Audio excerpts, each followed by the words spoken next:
We on? We good? Yeah, Pat, which signal is that? We good? There we go. Thumbs up, we're good. We're here with Pat. We're back, buddy. Yeah. We're here with Bob. Bob's a good boy. We're here with Mikey Reyes of How you guys Real doing? Kansas City Kung Fu. Yeah. Yes? Mikey Reyes, Real Kung Fu KC. Kung Fu KC. That's there we right. go. And Tamar, with a hard R, by the way. You know, she's usually the production on the other side, yeah? When I do my show, she's the one behind the camera making all the shots, and I just try to be the good face. Right on. Well, I'm glad we have at least one good face here today. Yeah, I try There to we be. go. Yeah. All right. So, Mikey, tell us a little bit about yourself. How old are you? I am 49 years old. I'm What year were you born? 1975. 1975. Name me a rock band from the 1975 era. Me? Yeah. Shoot, the Rolling Stones is the only one I really Well, love. you can't go wrong. They were No. from like 1960 Yeah, to exactly. they're still playing I today. figured I would still get it. I'm like, You can't miss with that one, can you? I was thinking like the Eagles or something, but that's okay. No, I love some Stones. Yeah. But, you know. Yeah. So Honestly, I didn't listen to a ton of music as a youngster. guess, yeah. Yeah, we grew up crazy poor. We just played a lot. So you, let me see here. You'd been going to school about, and I mean, you know, high school, formidable years, and that 1990-ish Yeah, range. yeah, 89, 90s. Yeah. I dropped out though at 90, 92, I think, as a sophomore. So in high school. what do you remember for those years? You know, you say you grew up poor. Like where'd you grow up? Well, I started off in South Texas, in this place called Las Palomas. Huh? It is still one of the worst barrios in South Texas. Oh, really? Today, where like hardness comes from. The house that I remember living in when I was a kid had no running water, no electricity. The floor in the middle of the house was worn out from all the years of walking on it. The joists were sitting on the wood. The kids got to take one bath a day, but they didn't change the water until the oldest kid got out. So, Where did you come in that? Where'd you come? luckily, I was the baby. So You're I the got to first get- one. I got to get in some of the clean water. Yeah. But, you know, and then eventually we moved from there and ended up coming to Kansas City and lived most of my life here in Kansas City. What area were you living in Kansas City? So, Or where did you go to high school? I went to Northtown. Okay. And when I was younger, I went to Crestview Uh-huh. and Davidson. And middle school, I went to Eastgate. And I see. Okay. We were up north for a while, and then some crazy shit happened. My parents moved to Tennessee, and I lived in Jackson, Tennessee for a while. It was the worst place in the world ever. Oh, really? I got in more fights in that city than I think anywhere I've ever lived in my entire life. I mean, every single day. My first day of school, I'm like wearing all fancy clothes. I walk into school, there's some kids leaning up against the Coke machine. I walk in, they're like, hey, how you doing? I'm like, great. They're like, oh, it's great to have another white guy here. I'm like, well, I'm actually Mexican, even though I'm pale skin. And without a thought, they jumped off this Coke machine or were swinging on me. I spent my first week in the principal's office. It was rough, and every day was just like that. I got to fight a lot, not because I wanted to, but that's just the way it was. So lived there for a while. That got so bad. I'm guessing that's probably a function of they just, you know, you go in a bar and you want to fight the biggest, strongest Yeah, guy I'm like in the the bar. littlest, tiniest little dude. I don't know where that came up, but it was funny. For a while there, I'd gotten to so many fights in that town. I'd beaten up so many freaking people that my dad didn't, you know, raise no wimp. So he was a tunnel rat and nom and a police officer. And so I got beat up this kid one time so bad, his brother came to fight me, and he looked like he curled freaking huge like electronic equipment. He was gigantic, big dude, and he got in front of my face. He told me he was gonna kick my ass. I was like, look, dude, I don't want no problems. He's like, well, because I'm nice, I'll give you one shot. He's like, you can't poke me in my eye or kick me in my groin, but you could do anything else you want to do. And I'm like, okay. And so he was nice. He got down like this. And so I like sized up to his jaw and just bam, I hit him right in his throat. Just dropped him. He fell over. He breathed for a long time, and I left. And So luckily I didn't have to worry about that guy anymore after that. But it got really bad, and I had to, I either was going to go to jail or die. Yeah. And so I had to call my brother, and I ended up getting, he brought me back to Kansas City. I lived at 31st and Grand, No. right by the big KCP and L Okay. Tile. I mean, Yep. what am I trying to say? Hi, Pat. Tower. I don't know why Hi, it's Pat. not. Tower was coming out of there. And so we lived there for a long time and got into, it was pandemonium in the ring. Met my Kung Fu teacher. My brother Rudy and Caesar were going to the Quality Hill YMCA. I mean, if you know Rudy, he's a... Oh, yeah. Rudy's Jack. He's a buff dude. Yeah. And so he was going to the gym all the time to exercise. And he brought my brother Caesar along. And Caesar's a little bit more lazy and laid back. He didn't want to go work out. And so they're exercising. Caesar's like, I'm going downstairs. He went downstairs. He saw some guys wearing some Kung Fu outfits. And so he's like, I'm going to go follow those guys. He followed them down another flight of stairs, and they're training and doing their stuff. And he's watching. The teacher's like, hey, you want to join? He's like, well, I don't know if I can. He's like, well, are you here? Are you a member? He's like, well, my brother's got a family membership. So he's like, well, that means you're his brother. You could join. And, you know, we grew up scrapping our whole life. And Caesar had been doing this for like maybe 2 or 3 weeks. And, you know, there's tension amongst 3 brothers. We're all very alpha brothers, which is hard to do. And Rudy and Caesar got in an argument. So, you know, Caesar's like, go on, Rudy, punch me, punch me. So Rudy, whoa, he goes to punch him. Caesar slips his side, bam, busts him up in his ribs. Rudy's like, oh. And he's like, yeah, come on, kick at me, kick at my body, go ahead. And so Rudy's like, whoa, he winds up. Caesar, boom, catches him, boom, sweeps him down, bam, hits the ground. Rudy's like, what the heck? You know, he gets all pissed off, and Caesar's like, I've been studying Kung Fu. And so he's like, oh, okay. And so they started studying Kung Fu. When I came back from Tennessee, they'd already been doing it for about 1.5 years. And so I just joined right in and got my ass whooped a lot, did that, and been taking it everywhere I go ever since. So. You hear that, Jade? There might be a couple tougher brothers. Like, no. Maybe you want to, like... No. No? Don't be trying to put me in those categories, bro. What? I'll get in trouble. No. Rudy is like, what's that one movie, the Python movies, where, help me out, Tamar. You know, Monty Python, where the guy's like bouncing at you, telling you he's gonna bite your ankles off. You know, that's how Rudy is. There's no, you better blow him up altogether, because there is no way that dude would ever stop if he felt that he had to get to you. He would bounce on like vertebrae. I don't know. He's awful pretty. I think you could threaten him with, messing up his what do they call those, headshots, you know? You don't want to mess up your headshots for Hollywood, baby. Yeah, no, he is a very pretty good looking dude, but he's worked hard on staying good looking amongst all the scrapping and crazy shit we've done. So he gets a lot of props for at least still being Rudy. And honestly, whatever gets people to underestimate you, it's good for him, because, you know, if people want to second guess him because he's good looking and not realizing how freaking amazing that man is at his job and what he does, like he's really good on it. So I can only say really positive things about Rudy. Know that I love you, brother. So how you guys make a living back then? Well, when I was younger, I worked a lot in restaurants, and I actually worked in a restaurant called Otto's Malt Shop, and I worked there a long time with Rudy.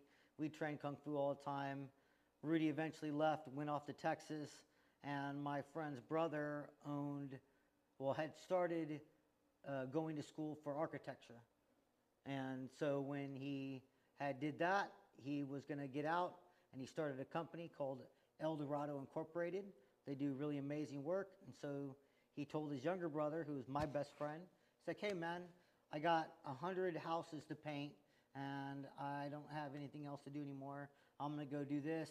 The contract's already there. You got about a year's worth of work, 1.5 years. You want to do it? My buddies and I were like, sure. I mean, I was making freaking malts. So I was like, yeah, let me go try to do something else.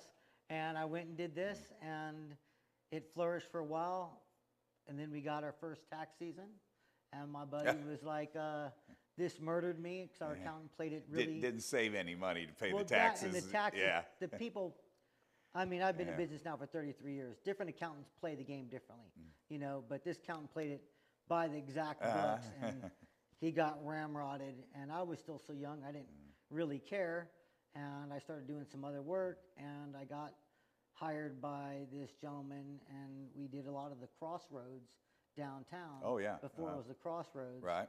And out of nowhere, we were working on the Bitterman's Candy Factory, which is on 17th and Oak. And he was like, well, Mike, I'm moving. I'm like, what? He's like, yeah, I decided I'm going to go to Wyoming. I'm like, well, what the hell am I going to do? He's like, oh, well, they want you to rebuild the whole basement of this. So you got work for a while. Don't worry about it. And I was like, oh, okay. And the accountant came downstairs. He's like, all right, Mike, what do you want your company to be? And I was like, Mike Reyes Construction. You know, I mean, I didn't know. It was like Mike Reyes Construction. So he's like, okay. He came the next day with some papers. He's like, sign here, and he's like, and I'll be your accountant forever. I'm like, okay. And he literally was my accountant until he died a couple years ago. And so I did construction, and I eventually worked on all different buildings. And What do you think? What do you think like a building that stands out in your mind? You know.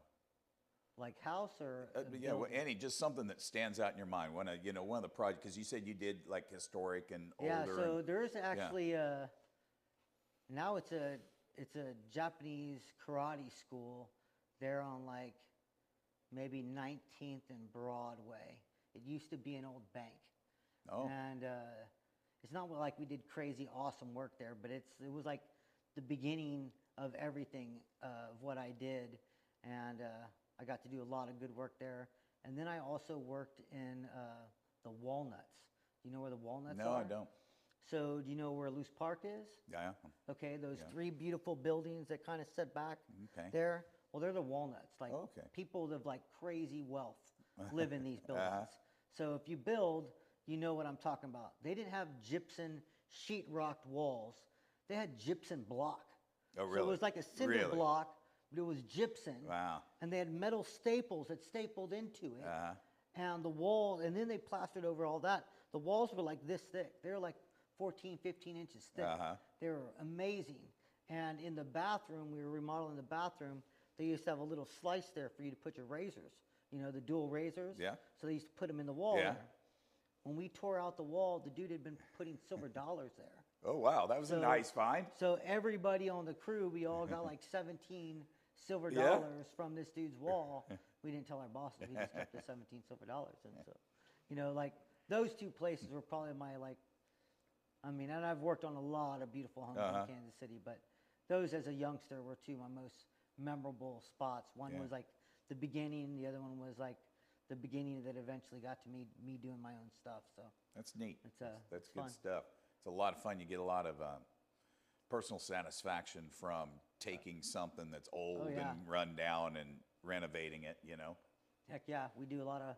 We learned how to do hardwood floors in the wall. I mean, in the Carnival building, which is on like 7th or 8th in Broadway. It's where they used to put all the Carnival stuff way back in the day. Oh, really? And it's huge. Each floor is like 5,000 square feet. The floors were still. They looked like they just cut a log and stuck it on the ground. Like some of it still had bark and was round and Wow. the whole 9 yards. And that's where I learned how to do hardwood floors. And let me tell you, something that is crazy good for your kung fu, having to hold those machines back with your grip or sitting like this and sanding floors and walking around like this forever, boy, it'll build a great foundation. Make you strong as hell or break you, one of the two. Yeah, probably break a lot of people. It can break, but honestly, because of kung fu, I'm always stretching, I'm always exercising, I'm always trying to do something to keep myself good. But you know, if you do construction, sometimes you work 80, 90-hour weeks, and Working you don't for get yourself, to, you don't get to do that. So, like, what would be an average day for you? Like getting up, what do you eat, when do you eat? Like, what's your kind of your normal routine? Well, now that I don't do construction, my normal routine is kind of changing. So I normally get up between as early as 5:30 and as late as 7. I wake up, I change over. I generally go straight to Loose Park. I work out for like an hour and a half to 2 hours. I do certain routines where I do rotations of all my joints. I do all my stretching. I generally do at least 1 or 2 boss rooms back to back just for some flow, to get some blood and my body all moving. And then after that, I generally do Qigong. And after Qigong, I'll do some form work and then go after that, go meet up with my wife, talk about what we got to do for any new filming, anything I need to do. Do I got to look at anything? Do we got to set up something to film some footwork or certain techniques for, something we're going to put out? And I normally eat, sometimes I'll cheat. I kind of skip line there. Sometimes when I get done with working out, we're right by Whole Foods, and I'll just go get a thing of curry chicken, and I'll just eat that in the car because I'm hungry. And so I'll do that, or I'll go home and make, my favorite breakfast to make is migas, which is egg and corn tortillas cooked up together, and I eat that. Yeah, so it's pretty simple. And basically after I'm done doing stuff with her, I teach class 3 days a week, train Kung Fu as much as I can, and anytime I'm not doing that, we're working. I watch my ex-wife's kid every Wednesday, little Aster. He's a crazy little dude. Talking about learning Kung Fu, though. Talking about trying to find some calmness. You deal with a little kid that's not yours. Yeah. And you got to sometimes deal with the things in their head to understand it, talk to them correctly. It's rough. I can't disagree with that. Yeah. So what's one thing, not like Kung Fu wise or working out wise, but what's one thing you would never change about your routine? You'd never give up, obviously, Dogs. Dogs, there you go. I didn't mention them, but they're definitely a big part of my routine because we have 3 of them. And I've What had kind of dogs do you have? We have 2 terrier sisters that are 9 and 1 German Shepherd Hound mix who's our biggest dog, and she's probably about 8. Oh, yeah? But my oldest dog, Orion, he lived to be 19. Really? And he was a 70-pound pup. Our farm dogs don't live that. An 8, 9-year-old farm dog's pretty old. Is it old? Yeah. That'd be hard for me. Yeah, it is. Yeah. We have had a terrible year with dogs, personally, but, I ran over my girlfriends, and then we got a new puppy, and it got parvo and died the first week we had it. Oh. And, so I don't know. It's been a rough year for dogs, but I like that. I like that. What, like, as far as a staple food, in which, you said you like the eggs and the corn tortillas, but what's a staple food in the Reyes household in real KC? Well, we love our bison. Oh, yeah? Yeah, we eat bison burgers. Cook bison lots, that lean, good meat. Yeah, I hear that it's, we've eaten some. It's just harder to cook than beef. Yeah. It can get tough, but, but that's always my fault. Yeah, you know what I mean? You cook it, they say you're supposed to cook it with a lot of butter and in low, long-term heat. That's probably, If you cook it too fast, that's when you make it tough and not as good. So. Yeah. But what do you do recreation-wise?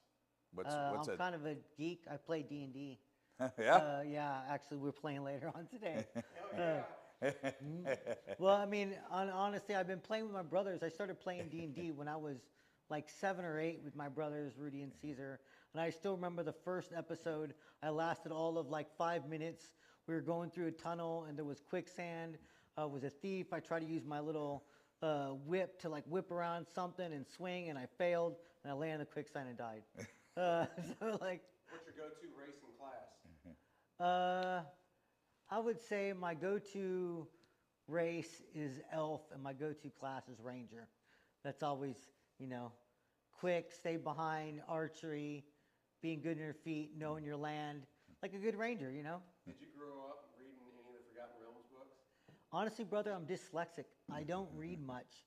My brother Rudy has read me a billion things, but I haven't read hardly anything like that. One of the best-selling books is by an author named R.A. Salvatore. Yeah. It's I know exactly what you're talking about. My friends growing up in high school, they talked about that stuff forever. But it's funny because I'm also dyslexic. I still play with some of my friends that I played with in high school, and they know everything about D&D so well they can metagame without metagaming. So, and because I don't read, I build all of my own worlds. I build all my own monsters. I make all my own maps. I do it all so nobody could cheat and metagame. And also my wife, who's not normally a geek, also plays with me. And to make her play with me, I gotta change some shit around, you know? But we have a blast. I still play, like I said, I still play with the same friends. So That's good stuff. yeah, that's my geeky stuff. Yeah, you got anything else? Like anything top secret or embarrassing or something you want to share? You want to share with the world out there? Well, I mean, I don't know. I mean, anytime you do martial arts, you working on moving your guts around. Sometimes your gas just gets the best of you. My teachers were always like, "Hey, man, if you got gas in there and you're doing something, don't hold it in. It's bad on your system." But then sometimes you got to be really careful. You let that gas out, and you got to be extra careful to make sure you don't get no sharding accidents. Yeah, you ever had any incidences like that, Pat? Distance runner, Yeah. I would say no, nothing like that. Hey, I think what we're going to do today, or we appreciate you coming down all the way to Wamego, but I think what we're going to do today is we're going to talk about some kung fu stuff. We're going to shoot some stuff on that, and then we may shoot a few minutes of some movement and stuff like that. Yeah? Love to. Sound like fun? Excited. All right. Well, thanks for introducing yourself to the world. Heck yeah. Hey, we're out. World, much love, man.